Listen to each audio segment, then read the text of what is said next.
Hey guys, what's going on? I am out on the front porch today because I am finally, after probably like a month and a half, gonna finally finish the drip line.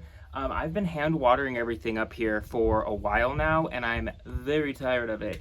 I also need to get all of my garden beds and everything, all of their timings adjusted and everything. So I'm gonna do all of that today.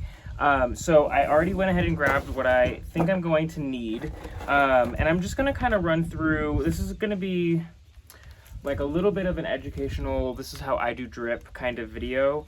I use obviously poly tubing. This is 1/4 inch straight poly tube, so there's no emitters in this. This year in my container, like you can see this one back here with the super tunias in it, I am going to try running this tubing, which does have emitters every 6 inches. So I'm just gonna make a loop with this to go in there so that there's even water distribution, because those are pretty wide pots. But this is something that works really well on like 14-inch plus pots, is to do something like this, and then you would take one of these T-bar connectors, wherever you cut this. So you would cut this off, you would put your T-bar in, and then you would run 1/4 poly tubing to your 1/2 inch poly tubing, to run water to the ring that's in your pot. So I'm gonna try this in my smaller containers just so that there's an even distribution. I'll probably only have 3 emitters, I would guess. My ring is probably only going to be about this big, which is probably about 10 inches wide. I think these are 12-inch or 14-inch pots, so not crazy big, but I do want to try it out. So we're going to do a little bit of this, and then for pretty much everything else, the way that I like to do it is I use these pressure compensating drippers, and I punch a hole directly in the 1/2 inch poly tube. I'll pop one of these guys in, and then I'll just run the 1/4 inch tubing out of the emitter to wherever the water needs to go. So in most cases, that's just going to be into the center of a pot. This year, I was not prepared enough when I did all of this to run the 1/4 inch poly tubing up the middle of the pot. So on a lot of these pots, there's a hole in the bottom for most terracotta pots anyway. And you can actually run the 1/4 inch tube under the pot, up through the middle, so that it just kind of comes out of the center of the pot and you don't have a bunch of lines going into your pots. It's less visible, it's more aesthetic, but realistically having drip line to your plants is enough. Like if you have drip line to your plants, that is an achievement, because it is time consuming, it takes a lot of setup, it's not exactly inexpensive, and it's kind of a pain in the butt. So if you got all that, then you're golden. So as far as emitters go, I have 3 different types of emitters. This is pretty much just what Home Depot sells, or Lowe's for that matter. I have a 1 gallon per hour, I have a 1/2 gallon per hour, and I have a 2 gallon per hour emitter. So I'm just going to kind of use these as I see necessary. I am going to go out and do all of the melons and pumpkins, and those are all going to get a 1 hour emitter. So I'm going to make sure that I have enough of these guys to do all of that. There's 9 mounds out there, so I'm going to set those aside ahead of time. And then otherwise, I really only have a couple things that need emitters. And then down here on the other side of the railing here are our 2 flower beds that we did, the lobelia and I can't remember the name of the other one, but we planted down there. Those haven't been doing super great. The lobelia, I think, is getting way too much sunlight. I might swap that out.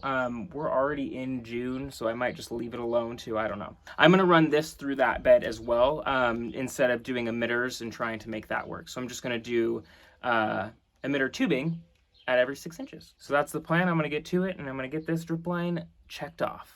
Okay, so I have this together. So this is what the ring looks like with the T, the barbed 1/4 inch T right here, and then we have our piece of black coming out of the back. So I did take this down to the plant and make sure that this was the right size. It's a little bit big, but I just want to make sure that all of the emitters kind of have a good spacing. So we're going to squeeze it in there, and then I did also measure how far the black tube needs to be to go from the top of the pot to the 1/2 inch tubing. And when we get to the 1/2 inch tubing, we're going to use a straight barb 1/4 inch connector. So we'll pop our hole in the 1/2 inch tubing with our hole punch tool, this guy right here.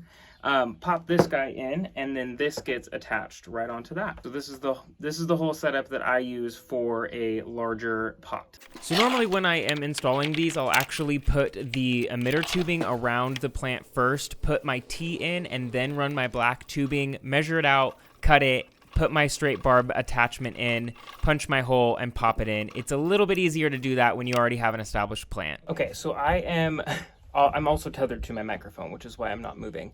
But I'm slowly working my way around the patio. So I've done that guy in the back. I did make these all one emitter shorter. I had 4, now they're at 3.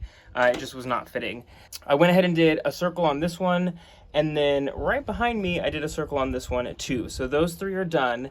I'm gonna do this hanging basket now, and then I'm gonna flip over and do a lot hanging basket as well. And those I'm gonna do a little differently. I'm gonna use a 1/2 gallon emitter.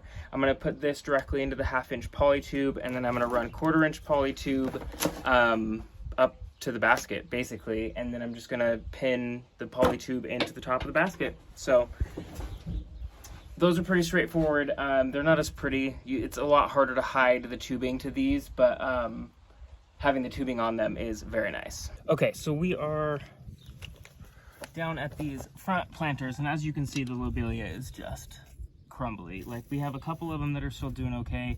These guys are doing all right. I think that with like good consistent water that these will totally come back.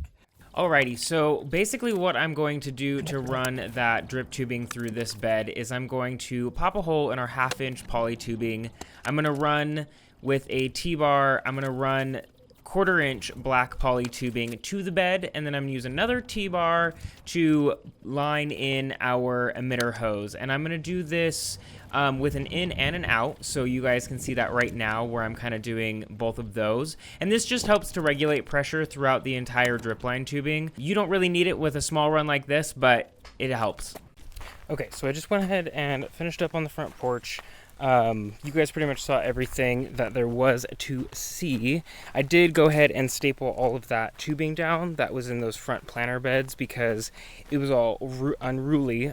So that's all tied down, and now we're in the pumpkin and melon patch, and basically all we're gonna do back here, this one's really easy, is at every mound, I'm just gonna pop one of these guys right into the tubing, and that's it. That's all it takes.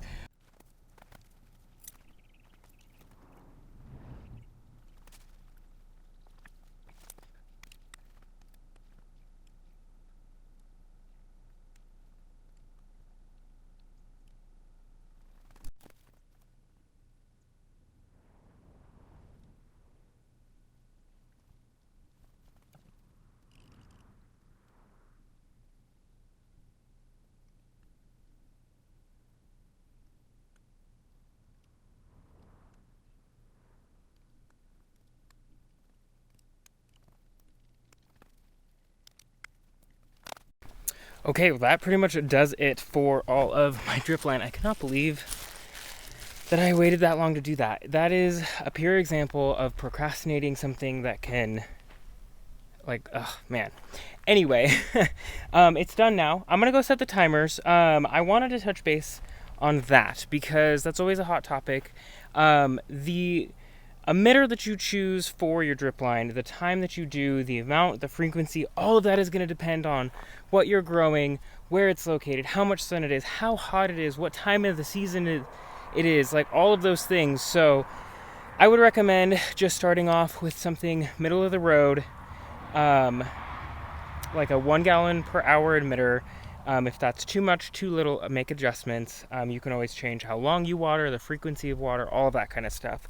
So that's what I got for that. So I'm not going to go over the times and everything for these. The only thing that I want to touch on is that this line right here for drip line is on its own system because it has watermelon on it. It also has spaghetti squash, cantaloupe, and honeydew, but mostly the watermelon I wanted to be able to cut back on the amount of water later on in the season once it's fruiting. So that is on its own system. The pumpkins are on their own system. But other than that, that's pretty much it, guys. That's a drip line. It is kind of annoying. It hurts your fingers, and there's a lot of little components to it. But once it's done, it's so nice. It's so worth it. So That's all I got for you. Thank you guys for watching, and I will catch you guys on the next video. Bye, guys.